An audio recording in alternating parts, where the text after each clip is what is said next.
আসসালামু আলাইকুম। 18 বাংলা সংবাদে সবাইকে স্বাগত জানাচ্ছি আমি ভাবনা আহমেদ। শুরুতেই বিআরবি কেবল সংবাদ শিরোনাম। জুলাই সনদ ও সংস্কারের কথা বলে একটি গুপ্ত দল জাতিকে বিভ্রান্ত করছে বগুড়ার সমাবেশে প্রধানমন্ত্রী। ফ্যাসিবাদ রুখতে সাংবিধানিক প্রতিষ্ঠানকে শক্তিশালী করছে সরকার। জ্বালানির দাম বাড়লেও মূল্যস্ফীতি ততটা বাড়বে না, সংসদে বাণিজ্যমন্ত্রী। 5 বছরে 1 কোটি জনশক্তি রপ্তানি পরিকল্পনা। মালয়েশিয়ার সংকেত পেলেই কর্মী পাঠানো শুরু। 24 ঘন্টায় হামে 3 জনের মৃত্যু, হাসপাতালে ভর্তি প্রায় 1200। সারা দেশে বিশেষ টিকাদান কর্মসূচির উদ্বোধন।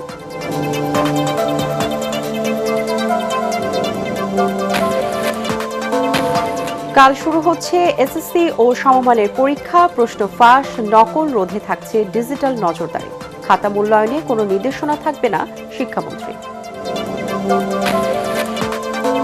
সংরক্ষিত নারী আসনে 36 জনের নাম ঘোষণা বিএনপির। কাল মনোনয়নপত্র দাখিলের শেষ দিন, 12 মে নির্বাচন।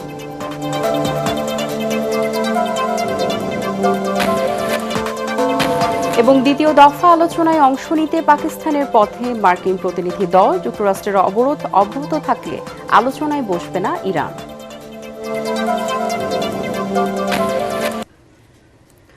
শুনছিলেন বিআরবি কেবল সংবাদ শিরোনাম, এবারে বিস্তারিত।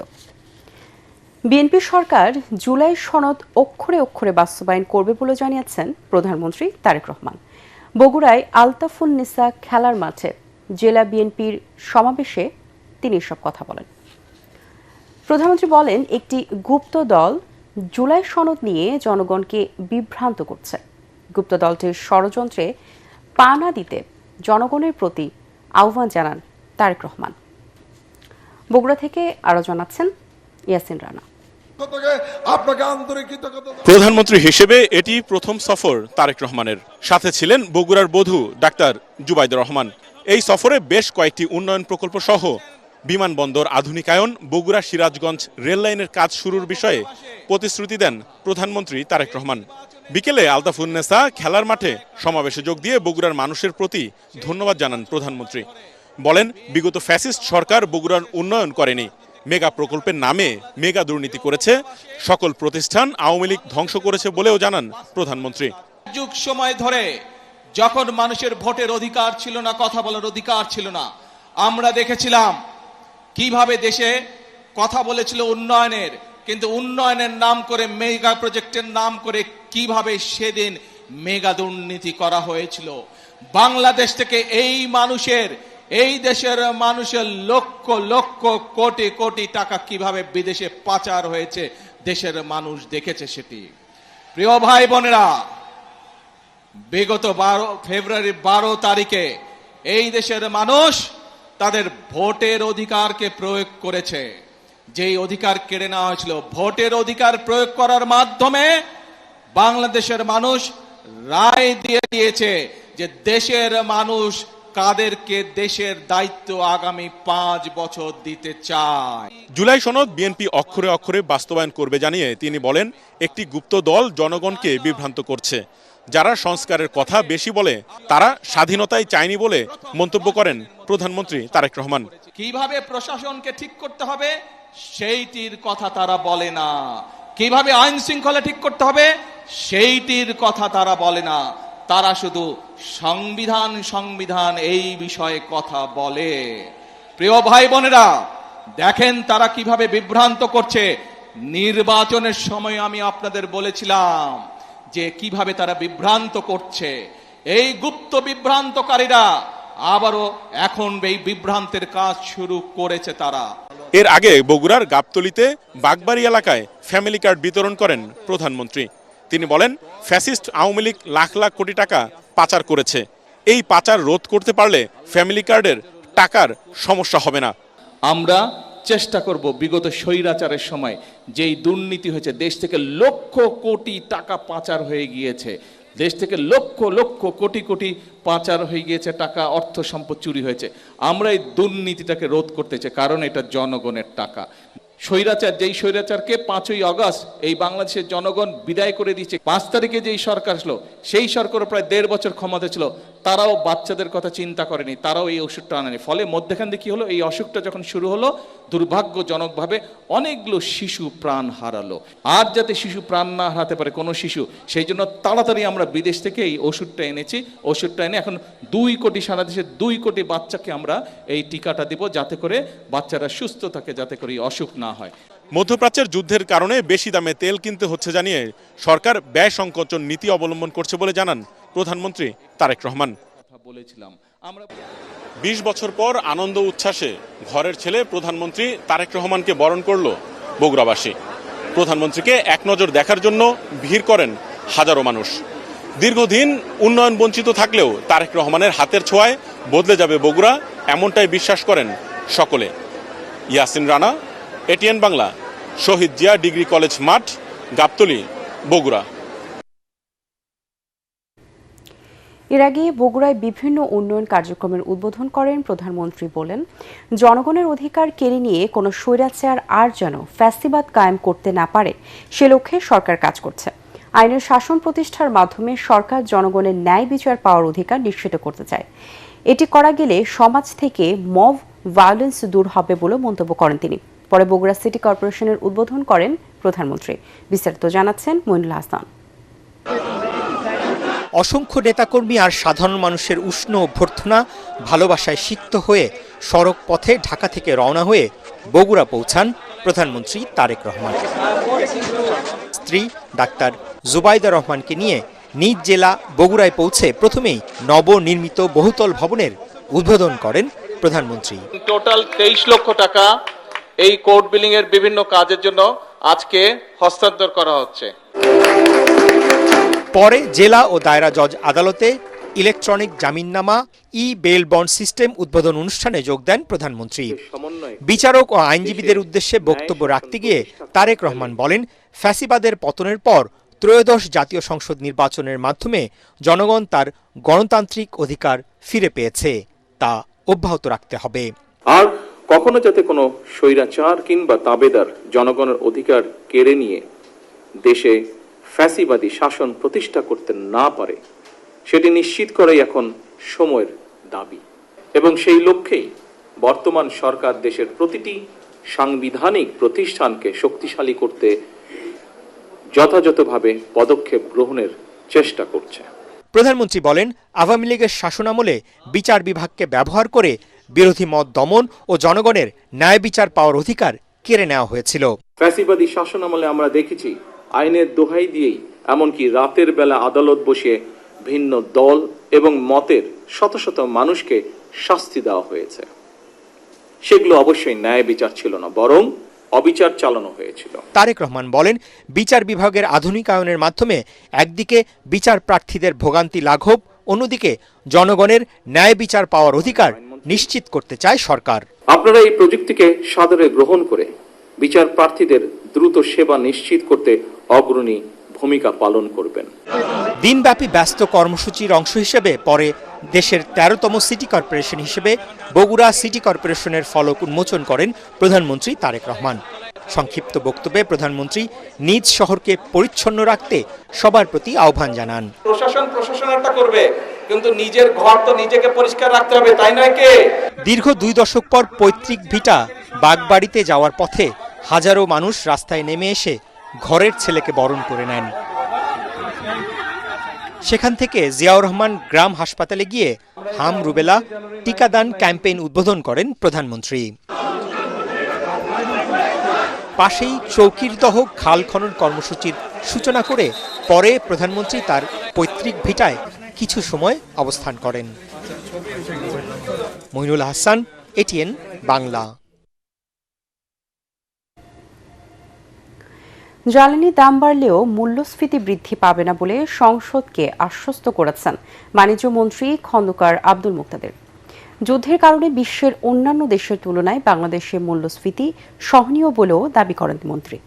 মধ্যপ্রাচ্য সংকটের কারণে রেমিট্যান্সে চাপ পড়তে পারে জানিয়ে তিনি আরও বলেন, বাংলাদেশি পণ্যের জন্য নতুন নতুন বাজার খোঁজার কাজ চলছে। এ সময় প্রবাসী কল্যাণ প্রতিমন্ত্রী নুরুল হক নূর সংসদকে জানান, মালয়েশিয়া সরকারের সংকেত পেলেই দেশটিতে কর্মী প্রেরণ করা শুরু হবে। ইমদাদুল্লাহ বাবু রিপোর্ট। ধন্যবাদ। সংসদের প্রথম অধিবেশনের ১৭তম দিনে সংসদ সদস্যদের প্রশ্নোত্তর পর্বে আলোচনায় উঠে আসে জ্বালানির মূল্যবৃদ্ধি প্রসঙ্গ। এর ফলে সাধারণ মূল্যস্ফীতি ৮.৭১% থেকে আরও বেড়ে যাবে বলে শঙ্কা প্রকাশ করেন সংসদ সদস্যরা। পাশাপাশি আমেরিকা ও ইরান যুদ্ধের প্রভাবে বাংলাদেশের অর্থনীতির ভবিষ্যৎ নিয়েও উদ্বেগ প্রকাশ করেন তারা।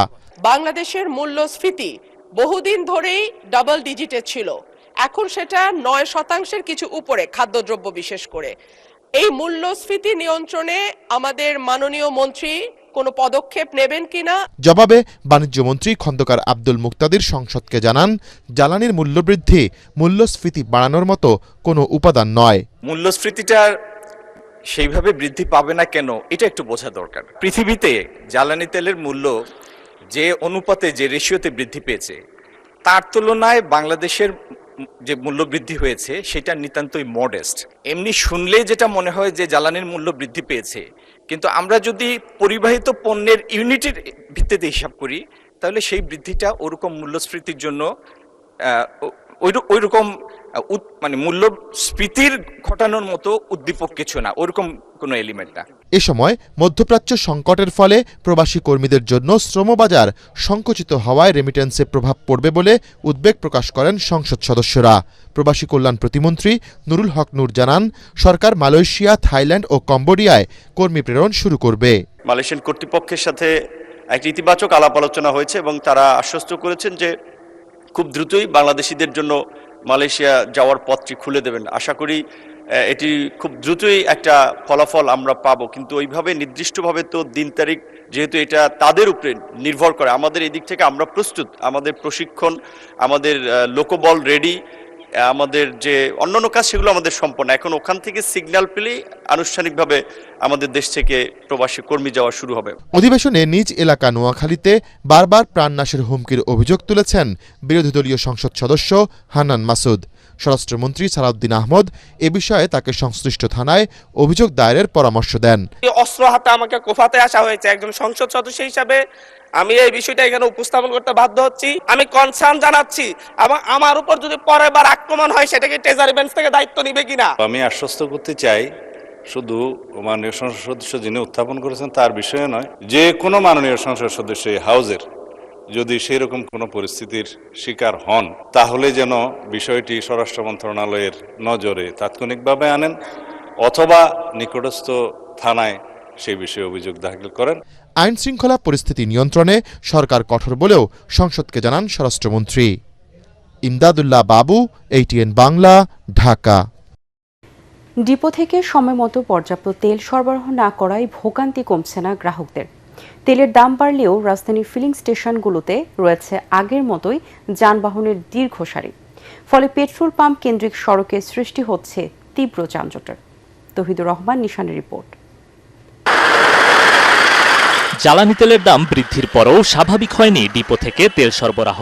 সময়মতো চাহিদা অনুযায়ী তেল সরবরাহ করতে না পারায় ফিলিং স্টেশনে কমছে না গ্রাহক ভোগান্তি। ভোগান্তি তো ভাইয়া আগের মতো রয়ে গেছে, আমরা আসলে অতিষ্ঠ এই তেল নিয়ে। উভয় সংকটে আমরা, এক পাশে দাম বাড়ছে আর এক পাশে তো সংকট আছেই, তো সেক্ষেত্রে আমরা তো দুই নৌকাতেই পা দিয়ে আছি।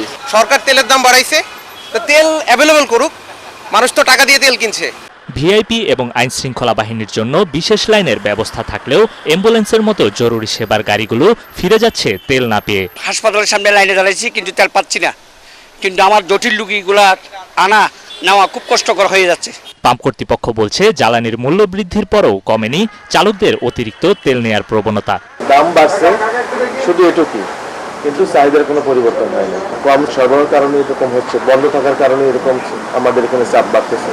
এদিকে জ্বালানি তেলের দাম বাড়ায় এর প্রভাব পড়েছে পরিবহন খাতে। এতে নিত্য প্রয়োজনীয় দ্রব্যের দাম বেড়ে যাওয়ায় আতঙ্কিত সাধারণ মানুষ। তেলের দাম বাড়ছে, শুধু পণ্য পরিবহন না, শুধু বাস ভাড়া বাড়াবে, লঞ্চ বাড়াবে, তেলের সাথে রিলেটেড যা আছে সবকিছু বাড়বে। সবকিছুতে জনগণের দুর্ভোগ, কোনো প্রতিকার নাই। পাম্পের সামনে দীর্ঘ লাইনের কারণে শহরের ব্যস্ত সড়কগুলোতে বাড়ছে যানজট, যার প্রভাব পড়ছে কর্মজীবী ও সাধারণ মানুষের চলাচলে। তৌহিদুর রহমান, নিশান, ATN বাংলা, ঢাকা। গত 24 ঘন্টায় হাম ও এর উপসর্গ নিয়ে আরও 3 শিশুর মৃত্যু হয়েছে। এদের মধ্যে হামের উপসর্গ নিয়ে 2 এবং হামে আক্রান্ত হয়ে 1 শিশু মারা গেছে। স্বাস্থ্য অধিদপ্তরের হাম বিষয়ক হালনাগাদ প্রতিবেদনে আরও জানানো হয়, এই সময় হামে আক্রান্তে হয়েছে 174 শিশু, আর উপসর্গ নিয়ে হাসপাতালে ভর্তি হয়েছে 846 জন। সারা দেশে আজ থেকে 3 সপ্তাহব্যাপী হাম ও রুবেলার বিশেষ টিকা ক্যাম্পেইন শুরু হয়েছে। নারায়ণগঞ্জে এর উদ্বোধন করেন স্বাস্থ্যমন্ত্রী সরদার সাকওয়াত হোসেন। এ সময় স্বাস্থ্যমন্ত্রী বলেন, প্রতিটি শিশুর স্বাস্থ্য সুরক্ষায় কাজ করছে সরকার। বিগত সময়ে নিয়মিত টিকা না দেওয়ার কারণেই হামের প্রাদুর্ভাব বেড়েছে বলেও জানান তিনি। 6 মাস থেকে 5 বছরের কম বয়সী সব শিশুকে দেওয়া হচ্ছে টিকা। মুশফিকুর রহমানের রিপোর্ট। হাম এবং এর উপসর্গে সারা দেশে এ পর্যন্ত 2 শতাধিক শিশুর মৃত্যু হয়েছে। আক্রান্ত এবং উপসর্গ নিয়ে হাসপাতালে ভর্তি হয়ে চিকিৎসা নিয়েছেন প্রায় 24,000 শিশু। সারা দেশে সোমবার থেকে শুরু হয়েছে হাম রুবেলা বিশেষ টিকাদান ক্যাম্পেইন। নারায়ণগঞ্জে এর উদ্বোধন করেন স্বাস্থ্যমন্ত্রী সরদার সাখাওয়াত হোসেন। বলেন, বিগত সময়ে টিকা না দেয়ায় হামের প্রাদুর্ভাব বেড়েছে।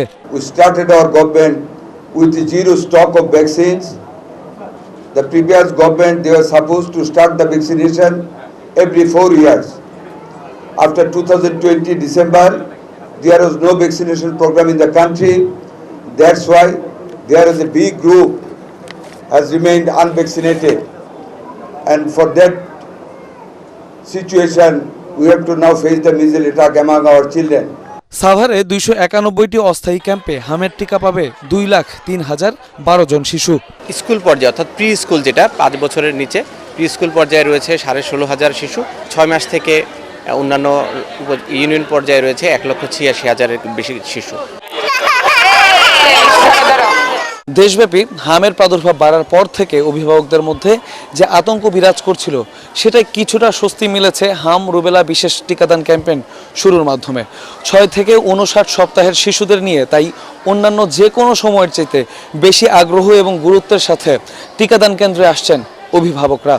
বাংলাদেশে প্রচুর পরিমাণে হামের সংখ্যা বাড়ছে, আর মৃত্যুর সংখ্যাটাও অনেকটা আশঙ্কাজনক। যদিও আমার রেগুলার টিকা দেওয়া, তারপরে মনে হচ্ছে যে বুস্টার ডোজ দিলে খুব বেশি প্রবলেমের কিছু নাই, এটা দিলে বরং আরো উপকার হয়। আতঙ্ক তো অবশ্যই আছে, যেহেতু বাচ্চা নিয়ে আমাদের অনেক আশা অন্যরকম, এই জন্য আরো বাচ্চারা নিয়ে আসছে যাতে বাচ্চা সুস্থ থাকে। আমরা এখানে এমনি অন্য ডাক্তার দেখাতে আসছি, ডাক্তার দেখানো আসছে, তারপর দেখতেছি ওখানে আর কি ব্যানার দেওয়া, ওই ব্যানার দেখে তারপর আমরা কথা বললাম, তখন বললো যে টিকা দেন, তখন টিকা দিলাম। সকালে কুমিল্লার আদর্শ সদর উপজেলার বলরামপুর সরকারি প্রাথমিক বিদ্যালয় মাঠে টিকা কার্যক্রমের উদ্বোধন করেন সদর আসনের সংসদ সদস্য মনিরুল হক চৌধুরী। কুমিল্লার 17টি উপজেলায় 7,05,000 শিশুকে এই টিকা দেওয়া হবে। খাগড়াছড়ি জেলার 9টি উপজেলায় 1,519টি কেন্দ্রে একযোগে হামের টিকা প্রদান কার্যক্রম পরিচালিত হচ্ছে। এছাড়া সারা দেশে প্রি স্কুল ও অস্থায়ী টিকা ক্যাম্পে 3 সপ্তাহব্যাপী দেয়া হবে হাম রুবেলার টিকা। Mushfiqur Rahman, ATN Bangla.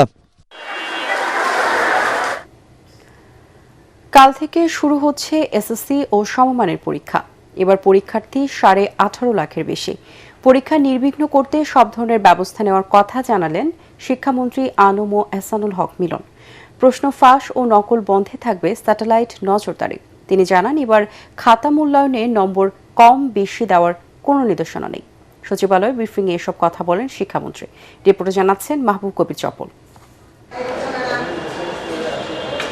জেএসসিতে auto pass পাওয়া শিক্ষার্থীরা এবার অংশ নিচ্ছে এসএসসি ও সমমানের পরীক্ষায়। এবার মোট পরীক্ষার্থী 18.5 লাখের কিছু বেশি। ছাত্রছাত্রীর সংখ্যা প্রায় সমান। নতুন সরকারের অধীনে প্রথম পাবলিক পরীক্ষা আগের চেয়ে ভালো করার কথা জানালেন শিক্ষামন্ত্রী। বলেন, এবার তিনি হেলিকপ্টারে ঘুরবেন না, মনিটর করবেন স্যাটেলাইটের মাধ্যমে। এই মোবাইলটা কি হেলিকপ্টার চেয়ে বেশি না? আগে হেলিকপ্টার দিয়ে ওই পাহাড়ি অঞ্চলে নামতে যে কি কষ্ট হতো, হেলিকপ্টার আমার মনে আছে। এখন এটা তো স্যাটেলাইট। এইটার মধ্যে আমি প্রত্যেকটা স্কুলের তাদের নিয়ে নিয়েছি, ব্লুটুথ দিয়ে তাদের নাম কি বলে কোড নিয়ে নিয়েছি। আমার যেখানে সন্দেহ হবে সেখানে আমি দেখব। আমরা কাজ করব, বোর্ড মিটিং করবে, আর আপনি বলবেন চাঁদাবাজি হচ্ছে। এই সমস্ত টার্মিনোলজি ইউজ করে কোনো লাভ হবে না। আমি আমার টাকায় কাকে নিব না নিব, দিস ইজ মাই বিজনেস। আমি ওই মন্ত্রী, এই মন্ত্রণে যে দুর্নীতি করবে 24 ঘন্টা থাকতে পারবে না। বিগত সময়গুলোতে পরীক্ষার সময় কোচিং সেন্টার বন্ধ থাকতো, এবার সে ধরনের কোনো নির্দেশনা থাকছে না। পরীক্ষার সময় কোচিং সেন্টার বন্ধ থাকবে, খোলা থাকবে, মানে বুঝলাম না।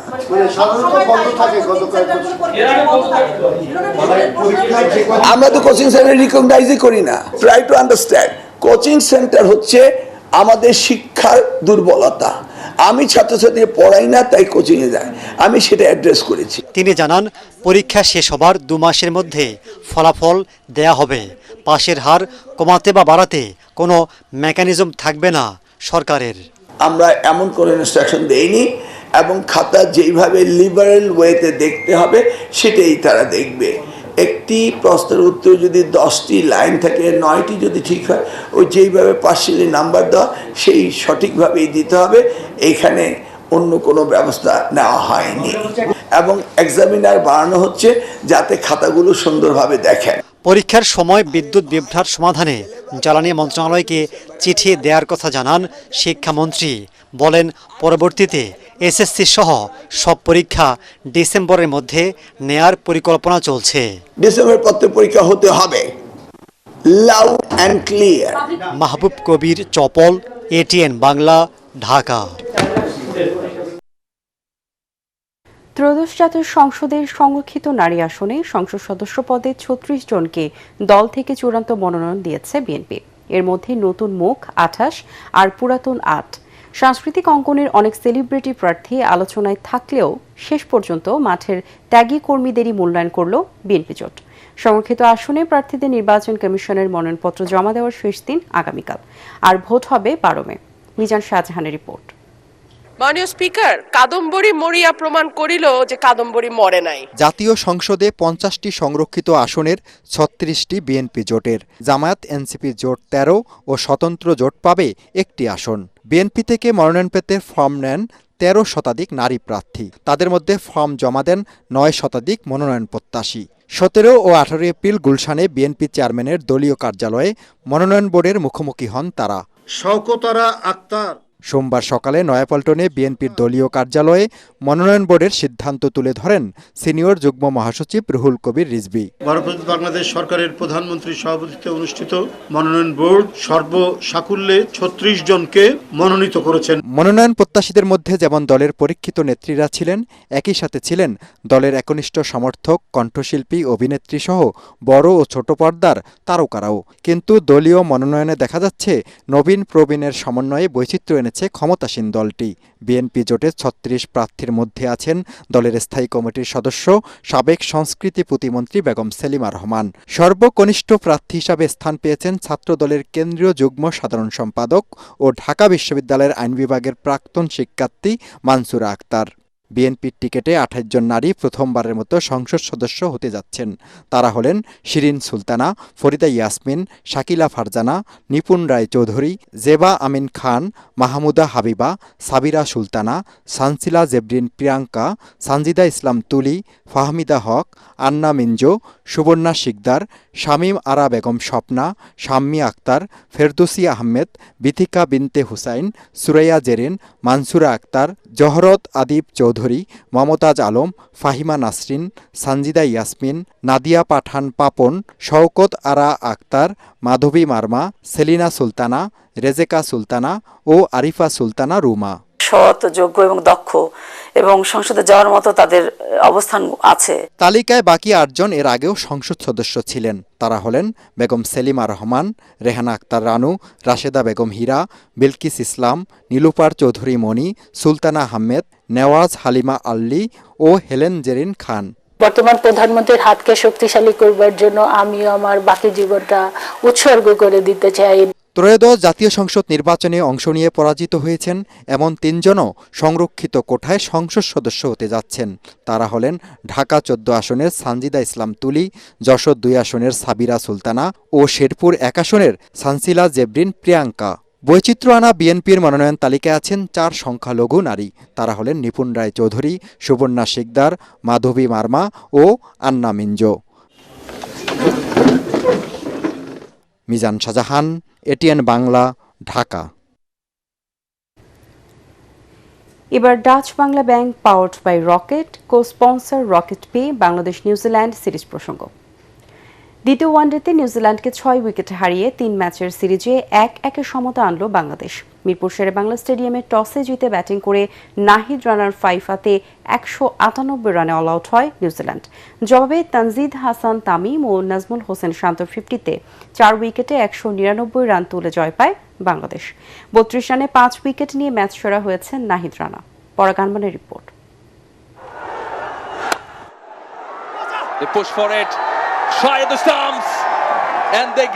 দেয়ালে পিঠ থেকে গেলে বাঘ যে কতটা ভয়াবহ হতে পারে আরও একবার তার প্রমাণ পেল নিউজিল্যান্ড।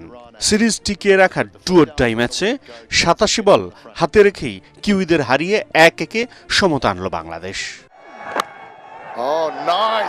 199 রানের টার্গেটে নেমে 2 বাউন্ডারিতে মারমুখী সূচনা সাইফ হাসানের, কিন্তু প্রথম ওভারের শেষ বলেই নাথান স্মিথের শিকার হন 8 রানে ধরে সাইফ। সৌম্য সরকার ও সুযোগটা কাজে লাগাতে পারেননি। 11 বলে 8 রানের পুঁজিতেই দায়িত্ব শেষ তার। 21 রানে 2 উইকেট হারানোর পর জুটি গড়ার চেষ্টা তানজিদ হাসান তামিম ও নাজমুল হোসেন শান্তর। ওয়ানডে ক্যারিয়ারের ষষ্ঠ 50ও করেন তানজিদ। 95 বলে 17 রানের জুটি গড়ে তোলেন তারা।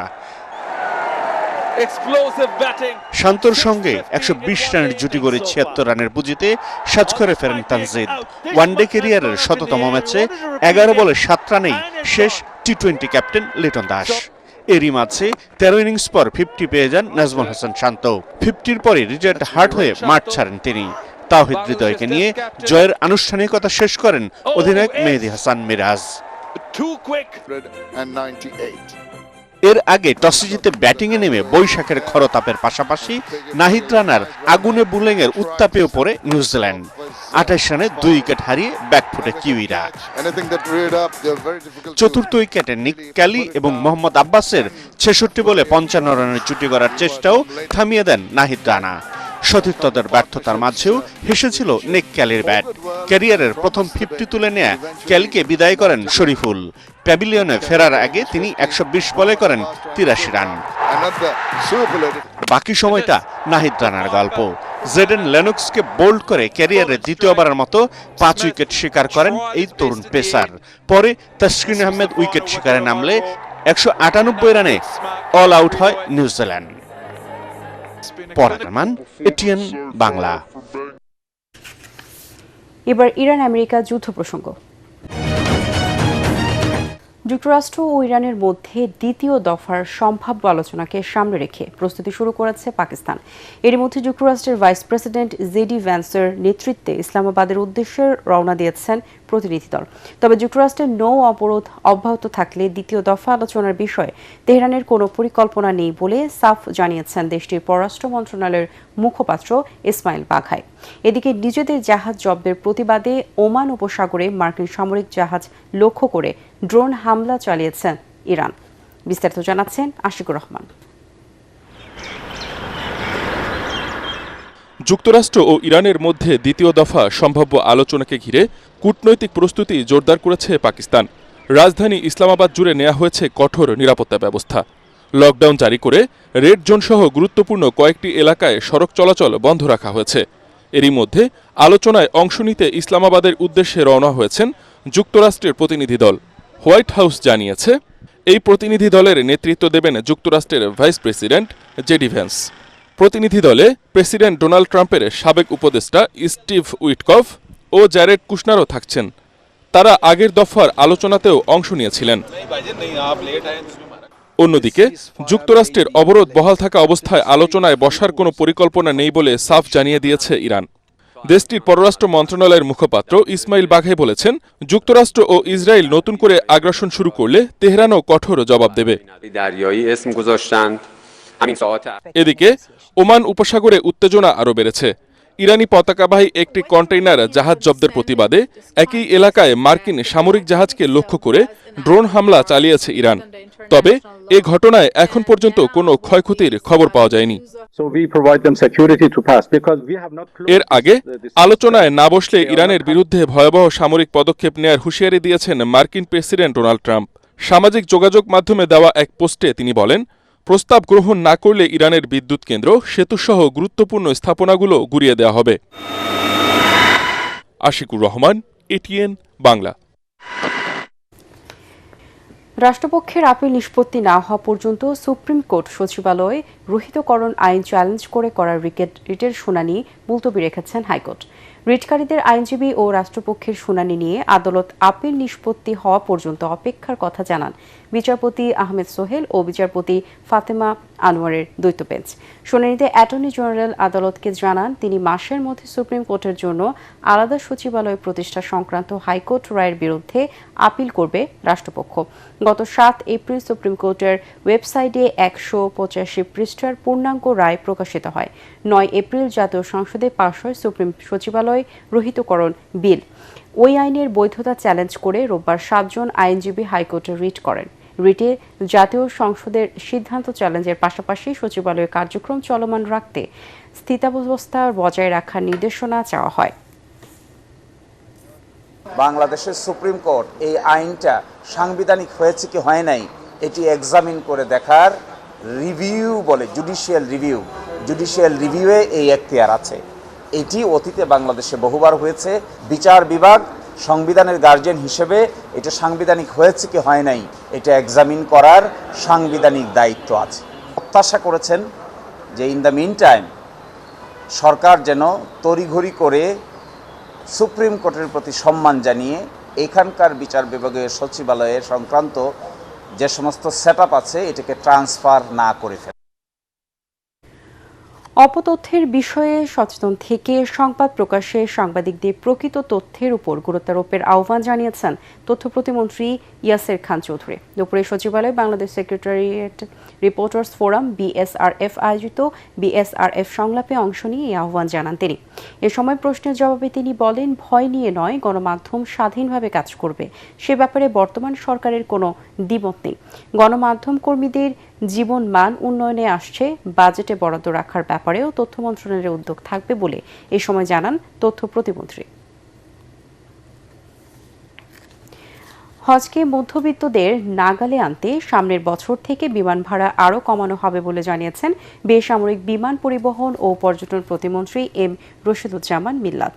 সকালে রাজধানীর আশকোনা হাজি ক্যাম্প পরিদর্শন শেষে তিনি কথা জানান। এ সময় ছোটখাটো অব্যবস্থাপনার জন্য হজ যাত্রীদের কাছে দুঃখ প্রকাশ করেন প্রতিমন্ত্রী।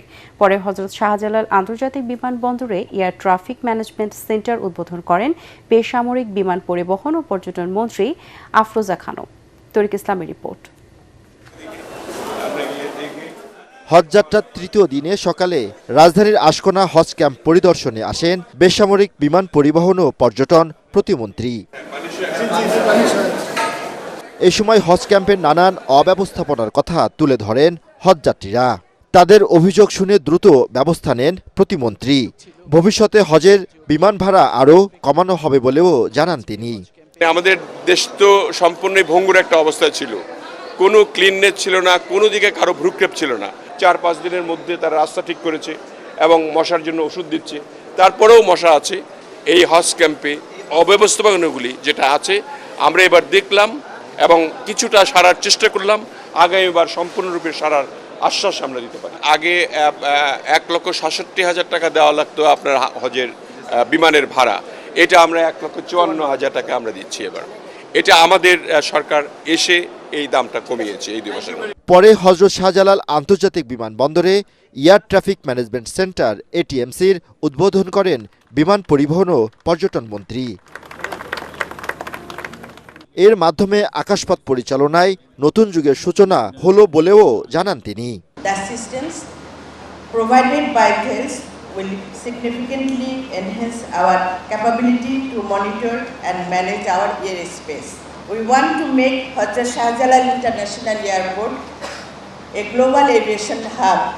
I am confident that Bangladesh will continue to move forward on the desired path of development, inshallah. এটিএমসির উদ্বোধনের ফলে আন্তর্জাতিক মানদণ্ড নিশ্চিত হওয়ার পাশাপাশি বৈদেশিক মুদ্রা আয় বৃদ্ধি পাবে বলেও জানান বক্তারা। তরিক ইসলাম, এটিএন বাংলা, ঢাকা। অনেক ফাঁকফোকর আর ঘাটতি আছে বলেই গুম অধ্যাদেশ বাতিল করা হয়েছে বলে জানিয়েছেন প্রধানমন্ত্রীর রাজনৈতিক উপদেষ্টা রুহুল কবির রিজভী। নয়াপল্টনে দলের কেন্দ্রীয় কার্যালয়ে গুম হওয়া বিএনপি নেতা ইলিয়াস আলীর স্মরণে দোয়া মাহফিলে তিনি বলেন, জনগণ চায় গুম অধ্যাদেশের ঘাটতি পূরণ করে একটি শক্তিশালী আইন প্রণয়ন করা হবে। ভবিষ্যতে আর কেউ যাতে গুমের মতো অমানবিক পন্থা ব্যবহার করতে না পারে তা নিশ্চিত করবে সরকার। রিজভী বলেন, প্রকৃত সুসময় তখনই নিশ্চিত হবে যখন আইনের শাসন নিশ্চিত হবে।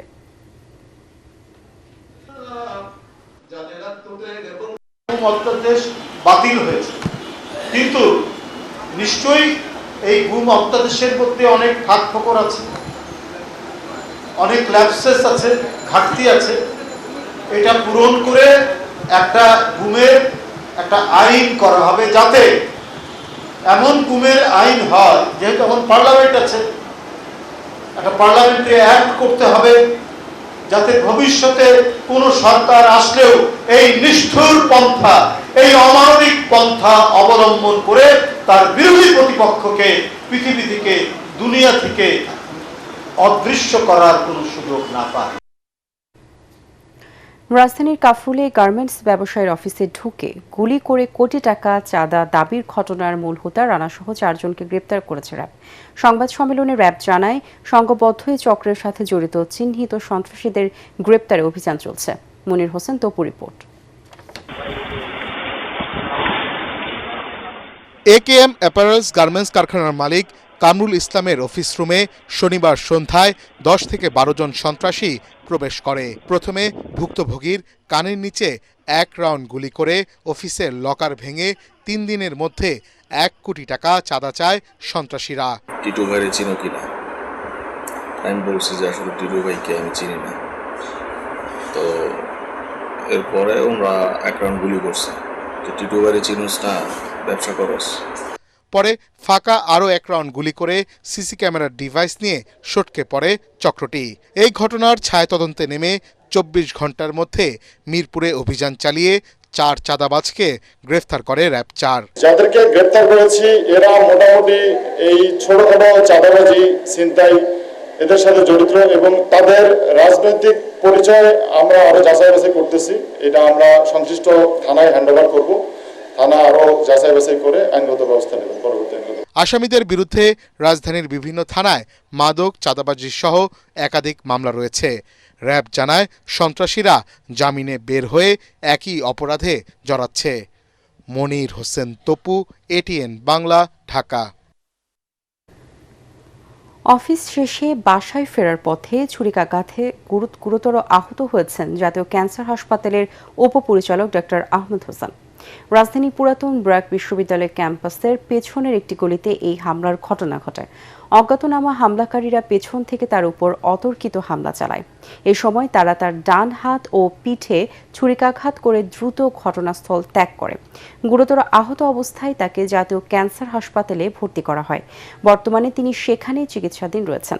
তাকে দেখতে ক্যান্সার হাসপাতালে যান স্বাস্থ্যমন্ত্রী সর্দার সাকুয়াত হোসেন। ঘটনার পরপরই পুলিশ তদন্ত শুরু করেছে। হামলাকারীদের শনাক্ত ও গ্রেপ্তারের চেষ্টা চলছে বলে জানিয়েছে পুলিশ। হঠাৎ করে পিছন থেকে একটা ইয়ং ছেলে সে আমাকে আক্রমণ করছে। যেমন সময় সাইড থেকে এসে একজন এসে আমার এখানে খুর যে পুষ এরকম পুষ দিচ্ছে। এটা খুব কঠিনভাবে ইনভেস্টিগেট করা হবে। যারা দায়ী ব্যক্তি অবশ্যই তাদেরকে আইনের আওতায় এনে শাস্তির ব্যবস্থা করা হবে। যে কোনো রকম পদক্ষেপ নেওয়ার দরকার, আমরা সেই পদক্ষেপ নেব। এবারে অর্থ সংবাদ।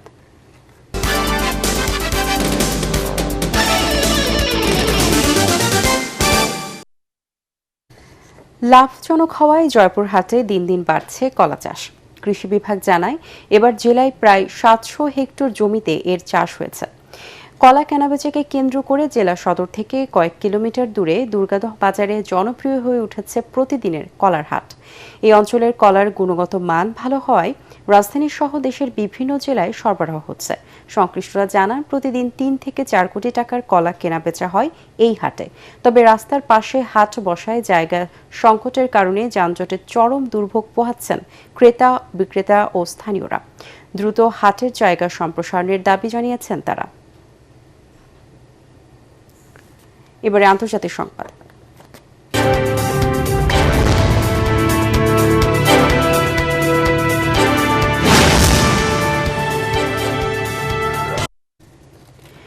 জাপানে ৭.৪ মাত্রার শক্তিশালী ভূমিকম্প আঘাত এনেছে। দেশটির আবহাওয়া দপ্তর জানায়, স্থানীয় সময় বিকেল ৫টার দিকে প্রশান্ত মহাসাগরে ইওয়াতে উপকূলের কাছে উৎপত্তি হওয়া কম্পনে কয়েকশো কিলোমিটার দূরে টোকিও শহরেও কেঁপে ওঠে। এরই মধ্যে ১০ ফুট উচ্চতার সুনামির সতর্কতা জারি করেছে প্রশাসন। প্রধানমন্ত্রী সানায়ে তাকাইচি জরুরি সতর্কতা জারি করে উপকূলীয় এলাকার বাসিন্দাদের দ্রুত নিরাপত্তা উঁচু স্থানে সরে যেতে নির্দেশ দিয়েছেন। সতর্কতা প্রত্যাহার না হওয়া পর্যন্ত সেখানে অবস্থান করতে বলা হয়েছে। জাপানের জাতীয় সংবাদ মাধ্যম বলছে, আগামী ৪৮ ঘন্টার মধ্যে আরও ভূমিকম্প ও সুনামির আশঙ্কা রয়েছে। এখনো ক্ষয়ক্ষতির তথ্য না এলেও কয়েকটি বিশেষ টিম অনুসন্ধান চালাচ্ছে বলে জানায় টোকিও।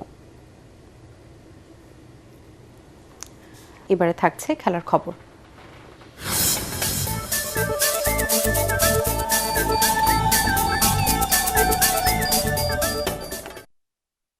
জয় দিয়েই ৩ ম্যাচের ওয়ানডে সিরিজ শুরু করল বাংলাদেশের নারীরা। রাজশাহীর বিভাগীয় স্টেডিয়ামে প্রথম ওয়ানডেতে লঙ্কান নারীদেরকে ৩ উইকেটে হারায় নিগার সুলতানা জ্যোতির দল। টসে জিতে আগে ব্যাট করে ৯ উইকেট হারিয়ে ২০৫ রানের পুঁজি পায় শ্রীলঙ্কা। দলের পক্ষে সর্বোচ্চ ৫৪ রান করেন হানসিমা করুণারতে। ৫২ রানের ইনিংস খেলেন ইমেশা দুলানি। বাংলাদেশের বোলার ঋতুমণি ৩ উইকেট তুলে নেন। জবাবের শুরুটা ভালো হয়নি বাংলাদেশের। ৩৪ রানেই ৩ উইকেট হারায় তারা।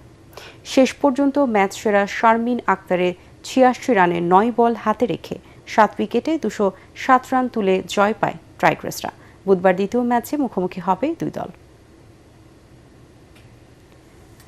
১৮টি পুরুষ ও ৮টি নারী দলের অংশগ্রহণে শুরু হয়েছে তৃতীয় পুরুষ ও দ্বিতীয় নারী ক্লাব সেপাক টাক্রো প্রতিযোগিতা। MNR গ্রুপের পৃষ্ঠপোষকতায় রাজধানীর পল্টন ময়দানে ৩ দিনের এই টুর্নামেন্টের উদ্বোধন করেন জাতীয় ক্রীড়া পরিষদের পরিচালক ক্রীড়া আমিনুল এহসান। এ সময় সেপাক টাক্রো অ্যাসোসিয়েশনের সভাপতি মাহবুবুর রহমান ও সাধারণ সম্পাদক ফারুক ঢালি সহ অন্যান্যরা উপস্থিত ছিলেন। আগস্ট মাসে থাইল্যান্ডে ওয়ার্ল্ড সেপাক টাক্রো টুর্নামেন্টের জন্য খেলোয়াড় বাছাই করতেই এই প্রতিযোগিতা।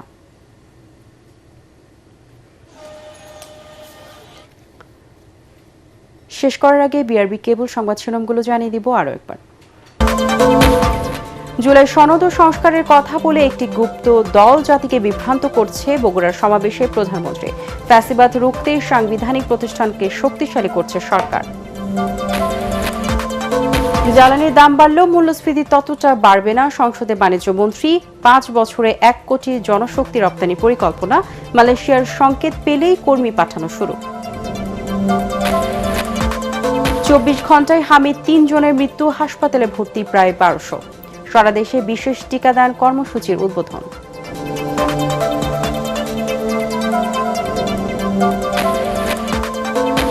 কাল শুরু হচ্ছে এসএসসি ও সমমানের পরীক্ষা। প্রশ্ন ফাঁস, নকল রোধে থাকছে ডিজিটাল নজরদারি। খাতা মূল্যায়নে কোনো নির্দেশনা থাকবে না, শিক্ষামন্ত্রী। সংরক্ষিত নারী আসনে ৩৬ জনের নাম ঘোষণা বিএনপির। কাল মনোনয়নপত্র দাখিলের শেষ দিন, ১২ মে নির্বাচন।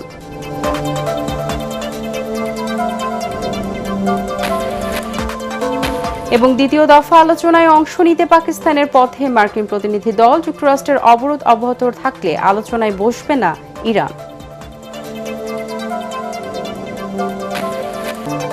পরবর্তী সংবাদ দেখার আমন্ত্রণ জানিয়ে এখনকার মতো শেষ করছি ATN বাংলার সংবাদ। ইউটিউবে দেখতে ব্রাউজ করুন youtube/ATN বাংলা নিউজ। ধন্যবাদ সবাইকে।